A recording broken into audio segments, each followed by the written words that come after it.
making our blueberry croissant French toast here, which is so yummy. And now with the leftover egg wash that we had, I added more eggs to it to make eggs for us to complement our meal. So the key to making eggs on a cast iron skillet is that you want your skillet to already be hot and already oiled.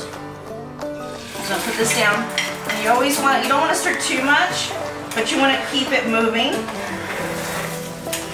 A lot of folks say, how do I work with a cast iron skillet? Because eggs are one of the most challenging things to do with a cast iron skillet.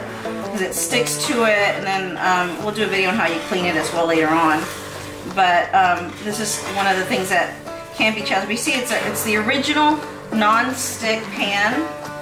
I just love these things here, and they're just absolutely fabulous. And I've got, like I said, all kinds of brands of cast iron because I like to play with them. These are covered in enamel, and you just want to be real gentle with it. Gently fold it. You can add your pepper to it, and then I like to pull mine just right before they're about to cook. See, none of it really stuck to the skillet. And we're done.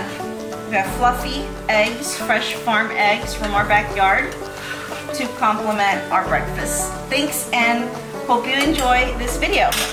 You can check out more videos on our YouTube page, and I hope you do. And we're going to do all kinds of videos from crafts to homesteading to chicken keeping, and as well as our recipes using some of our homemade ingredients and ingredients from our garden as well as from our chickens. Thanks, I hope you enjoyed that video. Bye-bye.